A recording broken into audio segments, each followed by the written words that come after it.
Hello, my name is Jason Bolton and I'm the University of Maine Cooperative Extension Food Safety Specialist. And today I have with me Bob Baer. I'm Bob Baer, Executive Director of the Lobster Institute at the University of Maine and also Professor of Animal and Veterinary Sciences.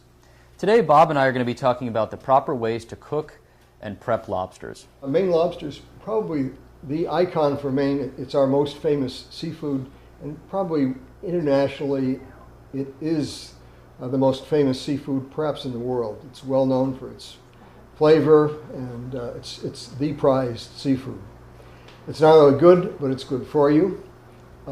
It has less total fat and cholesterol than lean beef, poached eggs, even roasted skinless chicken breast. It's high in iron, zinc, potassium, magnesium, calcium, phosphorus, vitamin A, B12, B6, B3, and B2. So it's good and good for you. When we buy lobsters in Maine or anywhere else, depending on the time of the year, we may be buying hard-shell lobsters or cheddar lobsters, or soft-shell or new-shell lobsters. The new-shell lobster tends to have a lesser meat yield. Some people think the flavor is better. The hard-shell has more meat, but it's certainly harder to get into, and usually you need a nutcracker or sometimes a hammer. The lobsters we're using today are new-shell lobsters. One of the ways you can tell just by looking at them, you can touch them and the shell has some give to it. If you turn the lobster over, if this were a hard shell lobster, it would be black. There'd be bits of black, it'd be very dark, and the lobster would obviously be very hard. Now, some people prefer one sex lobster over the other. This is a male, and the reason we know is we look at the structure right here, and in the male, it's sort of armor plated with shell material, hard and bony, and in the female, the same organ is soft and feathery.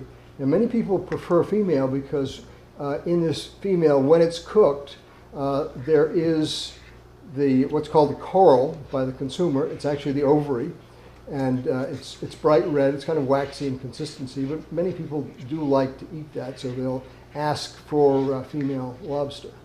So let's talk about the most common ways to cook live lobsters. Three most common ways are boiling, steaming, or grilling them. It's best to take the rubber bands off. It's just a good idea to take them off if you have the time and are not doing mass quantity. So a knife works well. So the first procedure we're going to talk about is boiling. Now, in order to start this process, you want to get a large stock pot, fill it about 3/4 of the way full, with either seawater, or you could even add salt to tap water. So we're going to do that.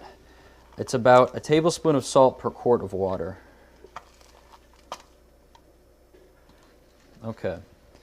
Get this to a boil, a rolling boil, and then you want to add your lobsters. Bob has already removed the rubber bands from these ones. You drop them in, and you bring it back to kind of a simmer. Now, the timing for this, how does this work? About 18 minutes for a pound to a 1/4 pound lobster, and then for anything larger, about 1.5 pounds, it's about 20 minutes. If you're using soft shells, you want to make sure you reduce this time by approximately 3 minutes. So steaming is very similar to boiling. Obviously, you use less water. When you start the actual steaming process, you're going to use about 2 inches of water at the bottom of a large stock pot. You can use seawater, or once again, you can use salted water. Same ratios apply as boiling. You want to remove the rubber bands, which has already been done, and you're going to drop the lobsters in.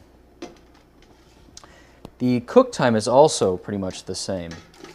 For a pound to a pound and a 1/4 lobster, you're going to do about 18 minutes, and the cook time for over a pound and a half, or about a pound and a half, is 20 minutes. And you're going to reduce this time by 3 minutes if you're talking or using soft-shell lobsters.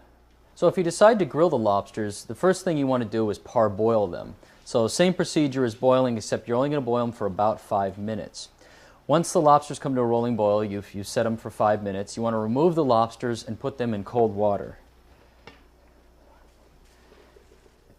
Okay, so you're going to remove the lobsters and put them in an ice bath.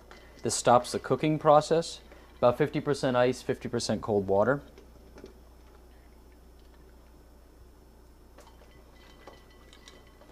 After they've cooled down, You're going to remove them from the ice water. Try to remove as much of the water as possible. So after they've been removed from the cold water, they can be either put into a plastic bag for storage in the refrigerator or frozen, or we go on to the next step, which is grilling. And this process involves taking our knife and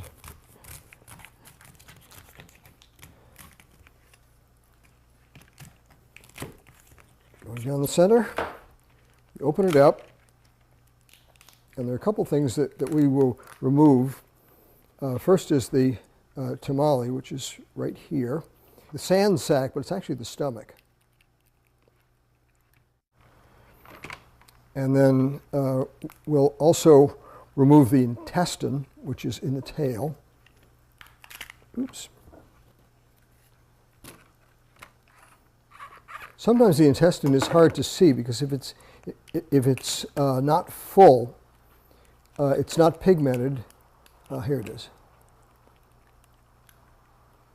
There's the intestine, and again, often it's full and pigmented, and it's a lot easier to see. But this one is relatively empty, but there it is. So we remove the intestine, because sometimes that can impart a flavor. So you want to add some sort of butter or olive oil to the lobster before you grill it. This helps with the sticking and also helps with flavor. So once you've done the parboiling, you've done all the prep work by splitting the lobster, you can now put them on the grill. You want to put them on the grill, flesh side down, making sure to kind of spread the lobster's cavity here as you place it down, and also open up the tail a little bit.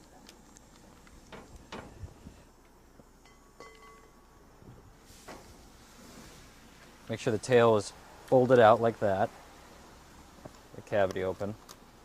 You're going to cook them flesh side down for 5 to 6 minutes, and you're going to want to make sure also that the lid of the grill is put down during this whole process.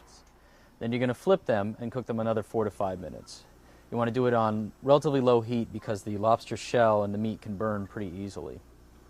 So one anatomical fact about the lobsters are they have very distinct claws. There's one claw that's the ripping claw, or the ripper claw, and it's got serrated edges on the inside here. It's literally for ripping things or tearing things apart. It's usually smaller than the other claw, which is the crushing claw, a lot larger, and it's used for grasping things and breaking things.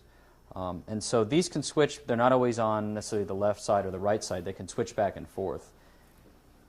So for more information on cooking and preparing lobsters, you can visit the University of Maine Cooperative Extension website or the Lobster Institute website at the University of Maine.